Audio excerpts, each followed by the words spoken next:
Hello friends, how are you? Welcome back to my channel, and I am really glad to see you here today because we are back with another one of dramione fanfiction recommendations. I realized that for the past couple of videos I have recommended a lot of one-shot and shorter story, and so for this video I want to give back the spotlight to longer multi-chapter story.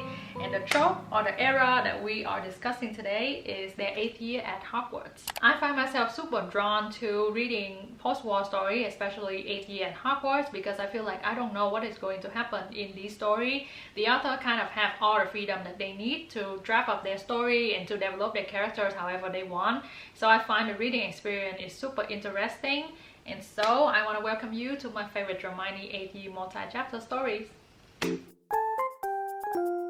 Before I start with the video today, I want to bring up some point about the format of the video so that it's easier for you to follow.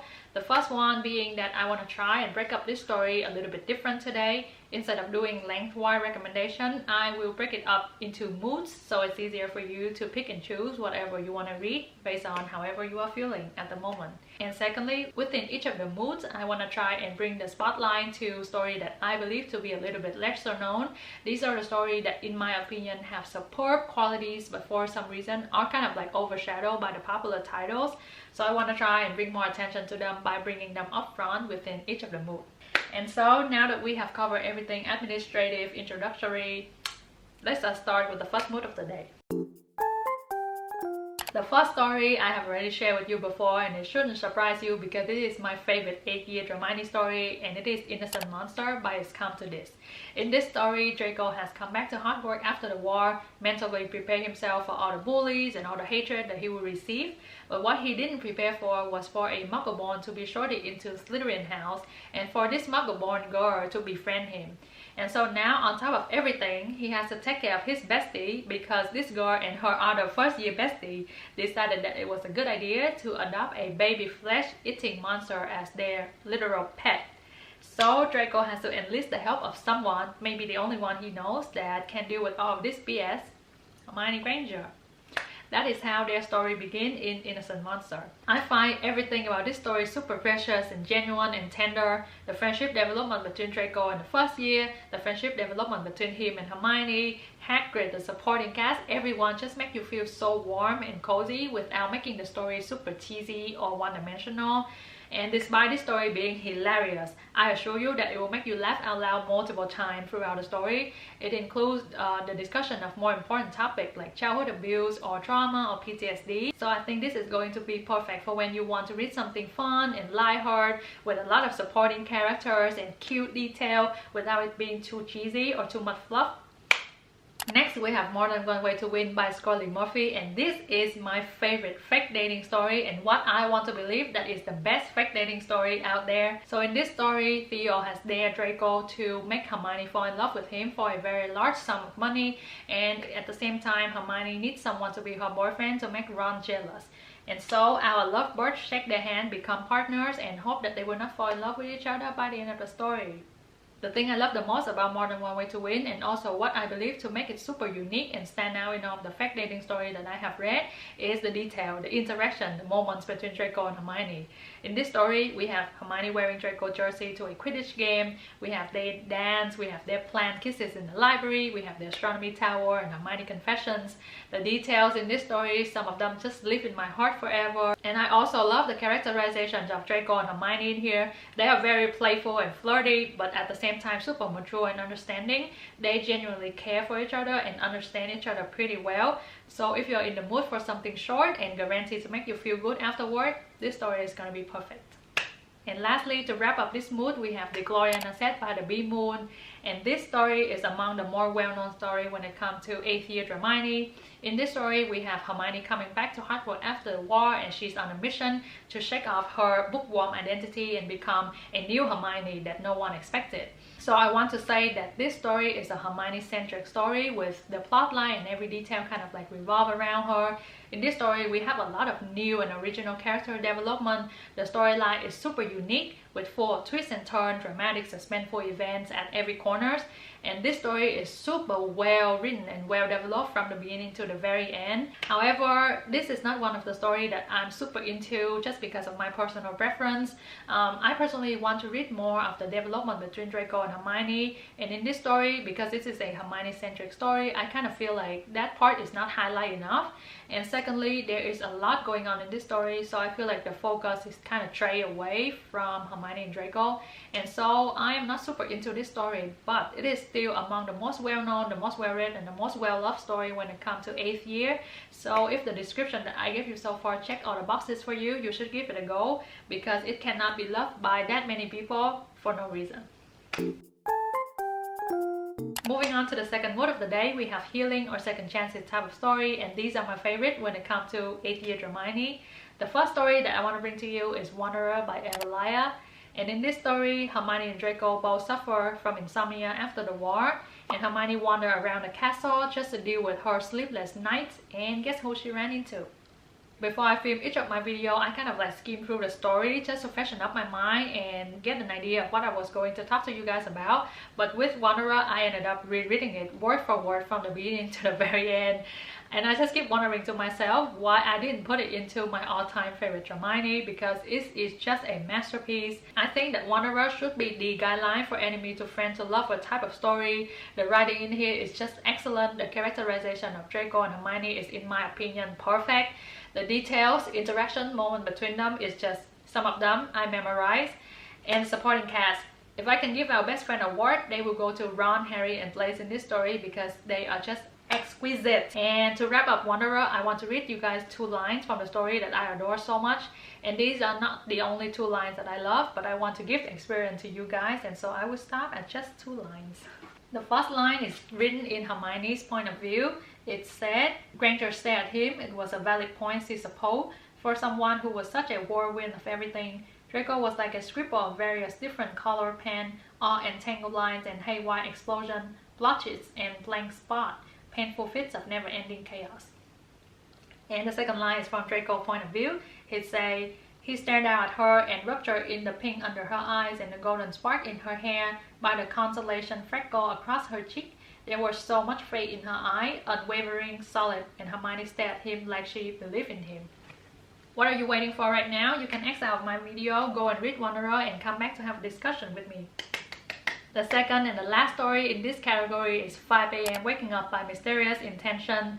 And similar to Wanderer, we also have insomnia suffering people in this story, but instead of wandering around a castle, they went for a run and ran into each other. This story includes a very sharp focus on Draco's nightmare, and I kind of want to say that it is the spine and the foundation of the story. In this story, we have a lot of healing, a lot of second chances, a lot of new friendship with old faces. We also have very supportive friends in here. I love Neville, Blaise, and Theo in this. And the detail in here is also super cute. We have Hermione buying Draco's running shoes and running shorts because he was out running with his shirt and slack. I find myself enjoying Wanderer a little bit more than this one, but I still think that it is very well written, well developed. So if you are in the mood for a healing fic, then this is for you. Moving on to the next mood, we have some steamy and some spicy story, and let's start with the first one. It is an astronomical encounter by Lily Shade, and this is one of the stories when they ran into each other and kind of like develop a very interesting relationship. This is one of the PWP story that make me feel so soft and tender, even though there's nothing soft or tender about the way they go about it. But it just makes me feel super loving for some reason. In this story, we have all the details that are expensive. We have pining, we have denial of feelings, we have some possessive and jealousy Draco, we have very, very good smooth. So if you want to read a story that is mainly spice, but have the perfect development, perfect pacing, perfect details, then I feel like this is perfect for you. Next, we have The Fever by Flyglow32, and I feel like this story has a very interesting take on the concept of heat. So in this story, fresh out of the war, the magical world is once again dealing with another problem. In this case, it's a phenomenon called the fever. In order to cure this fever, you have to sleep with your soulmate. And how do you know your soulmate? You will know whenever you look at them, see them, or touch them. You will feel such an undeniable and unstoppable spark that just makes you want to devour the other person. And that's how you find your soulmate. So in this story, we have an ensemble of supporting cast coming back to Hogwarts after the war and dealing with their sexual hormones. This story has some very interesting details, very steamy, very spicy, but for some reason it just makes me feel like the story is super cute. That is the one word I want to use to describe this story, despite it being super hot. So if you want to read something a little bit more teensy, with lighthearted detail but steamy regardless, then I feel like this read is perfect for you. And lastly, I cannot close off this category without mentioning a giant, and that is All You Want by Senlin Yu. I believe this is among the most well-known 8-year and ABO story out there. It is also my first and only ABO story that I have ever read. This is one of the stories that I don't have a lot to talk to you about because it's just something that you have to experience for yourself. But I do find it a little bit difficult to read Hermione in this story because of how persistent she is in questioning Draco's feeling and questioning her own feelings for him. I know that it is in characters of Hermione to be super analytics, but for me personally, I prefer when she is more intuitive and in tune with her feelings. So I find myself not super into this story, and that is intensified by the fact that I am not really into PWP stories. But if your thing is steamy and spicy from the beginning to the very end, this story will satisfy you. Finally, the fourth word of the day, we have some toxic love, some dramatic love, some hard-fought happiness. In the first one in this category, we have Various Storm and Scene by Viridian at Night. In this story, we have a very sharp focus on Hermione Mudslot's scar. It is kind of like the spine, the foundation of the whole story. We have a drunk Hermione in here with alcohol abuse and other toxic coping mechanism as well. I want to say that everyone is bad at communication in this story, and so you are faced with dramatic events and suspenseful moments at every twist and turn of the story.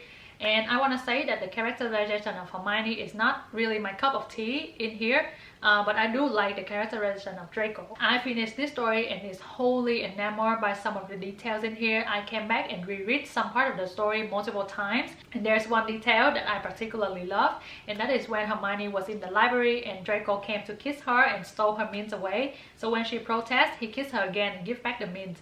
I feel like that detail just blow my mind. Overall, I don't really feel for this story, but I can see why it is well loved by many people. If you are in the mood for non-easy story, dramatic and angsty love, then I think this read is gonna be perfect for you. And lastly, to wrap up the category and the video, we have a story that is super special to me, and that is Breath Mint and Battle Scar by Onyx and Arm. And I want to start by saying that Onyx and Arm deserve all the love, all the care, and all the hype in this world, and it is still beyond me the situation that she had to deal with. In my opinion, fanfiction writers are just angels. They give up their time and their effort writing story for us without asking for anything in return. And so I think that the least us reader can do is show respect and show love. In this story, we have Hermione and Draco coming back to Hogwarts after the war with a lot to unpack, and so they ran into each other and developed a very toxic relationship. In this story, we also have a very large ensemble of supporting cast, but unfortunately, they are not very supportive, and that kind of adds to the whole drama of the story. This is one of the stories that is super special to me, like I have said, because up until this point, I can still decide whether or not I love or I hate it. And I think it is time to settle that I have a love-hate relationship with Breath Mint and Battle Scar. On one hand, I have reread this an unhealthy amount of time, and there are some details in here that I memorized by heart that it will forever live in my head. Forever, despite however many stories that I have read after this. But on the other hand, I remember feeling super anxious when reading this story and skimming through the very end just to see if they have a happy ending. I find myself being content with the way that the story turned out and how it wraps up, but I know that some people may argue that the happy ending that we receive is not really happy ending, and the nature of their relationship kind of remained toxic from the beginning to the very end. And I think I will leave that to you to decide how you feel about Breath Mint and Battle Scar. To me, it will always have a special place in my heart. It is not my comfort read, not something that I go back to and read to, to lift my mood, but it is one of the stories that stay with me really long after I read it, and I still love some part of the story so much with all of my heart. And that concludes my Dramione favorite 8-year stories. Please let me know if you guys want to see all the time era or any other videos. Comment down below if you have read any of the stories that I have mentioned today, because I would love to have a discussion. And if you haven't subscribed, please consider doing so using the button down below so you don't miss any more of my future videos. and I will see you guys in the next one.